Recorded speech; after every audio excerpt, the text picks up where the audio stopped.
High বন্ধুরা, দেবার্চনা কিচেনে তোমাদের সবাইকে ওয়েলকাম। তোমরা ভালো আছো? আমিও ভালো আছি। আজকে তোমাদের জন্য নিয়ে এসেছি লোটে মাছের ভুনা। কেমন করে রান্না করব দেখো। কড়াই উনুনে দিয়ে দিয়েছি। এবার কড়াইটা গরম হয়ে গেছে, আমি তেল দিয়ে দিচ্ছি কড়াইতে। মাছ আমার যেহেতু কম, তাই কম দিয়েছি, খাওয়ার লোক নেই, ওই জন্য মাছ কম। এবার তেলটা গরম হওয়ার জন্য আমি একটু অপেক্ষা করব। তেল প্রায় গরম হয়ে এসছে। এখন এর মধ্যে একে একে আমি দিয়ে দেব পেঁয়াজ কুচি।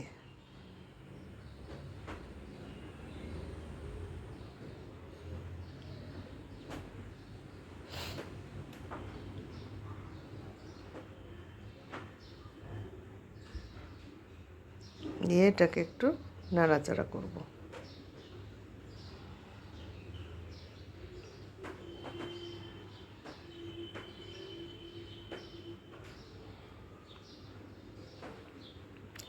আমি ফোড়ন দিতে ভুলে গেছি।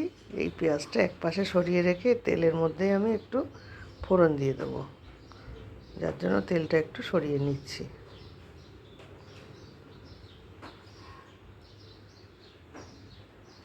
এর মধ্যে দিয়ে দিচ্ছি আমি একটু জিরে ফোড়ন।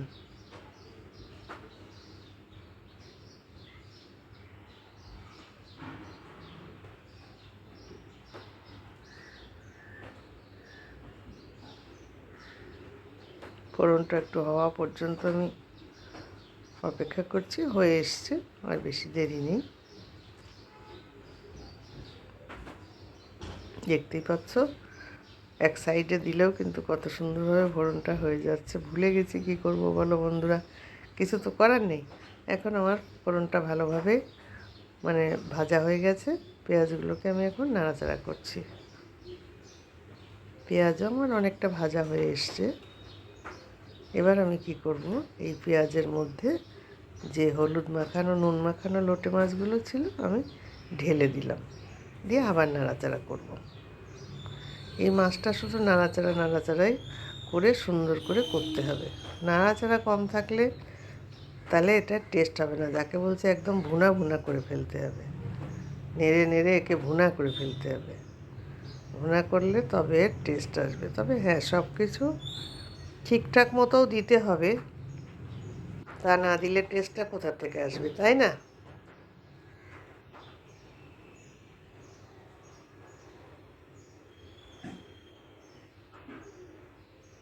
এই মাছটা ঠিক করে রান্না করতে পারলে টেস্ট খুবই সুন্দর হয়। যারা কোনো দিন খাওনি, অনেকে এই লোটে মাছ খায় না, কিন্তু একবারে আমি যেভাবে করলাম এইভাবে তোমরা করে খেয়ে দেখো। হ্যাঁ, যে কীভাবে কী সুন্দর লাগবে। একবার খেলে তোমাদের আবার খেতে ইচ্ছা করবে। দিয়ে দিলাম আমি একটু রসুন বাটা,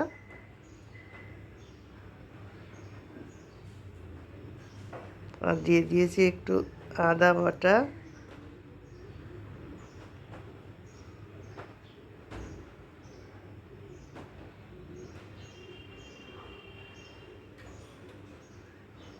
রসুন আদা আর জিরে বাটা আমি দিয়ে দিলাম। এবারে এর মধ্যে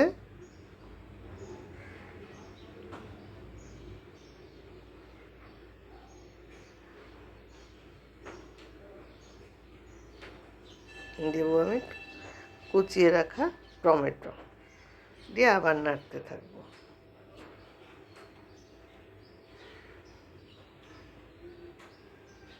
টমেটোটা ওর সঙ্গে ভালো করে মিশে যাবে নাড়াচাড়া করতে করতে।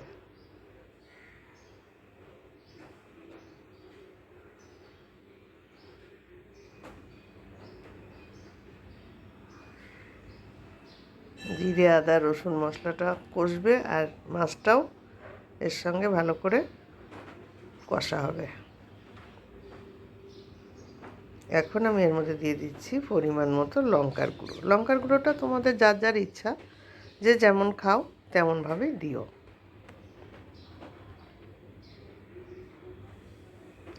আর দিচ্ছি একটু গরম মশলার গুঁড়ো, আমার ঘরে তৈরি করে রাখি। এবার এর মধ্যে পরিমাণ মতো লবণ দিয়ে দিচ্ছি।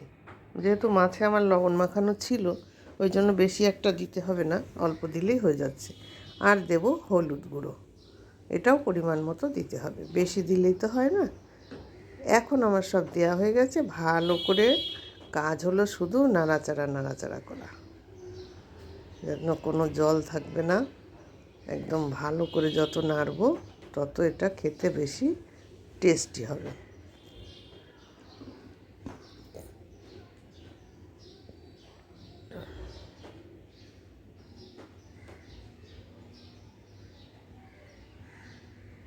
মশলা কিন্তু আমার কষা হয়ে এসছে, যেহেতু সাইড দিয়ে দেখতে পাচ্ছ তেল ছাড়ছে।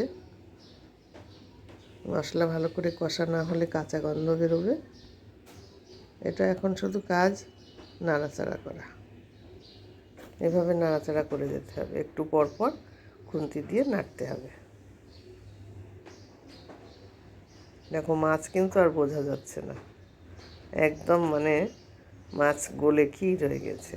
শুধু নাড়াচাড়া করতে হবে, করে এটাকে ভালো করে শুকিয়ে নিতে হবে।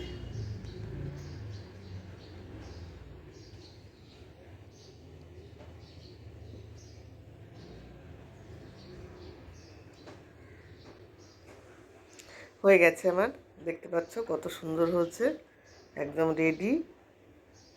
এখন আমি এর মধ্যে একটু দেব ধনেপাতা কুচি, দিয়ে নামিয়ে দেব। এবার একটু নাড়াচাড়া করে দিলাম। কমপ্লিট আমার লোটে মাছের ভুনা। দেখো দেখতেও কত সুন্দর হয়েছে, খেতেও কিন্তু খুব সুন্দর হবে বন্ধুরা, তোমরা দেখো। আর জল আছে কোথাও? এক ফোঁটাও জল নেই, সুন্দরভাবে বোনা বোনা হয়ে গেছে। আর নাড়াচাড়ারও দরকার নেই, কমপ্লিট।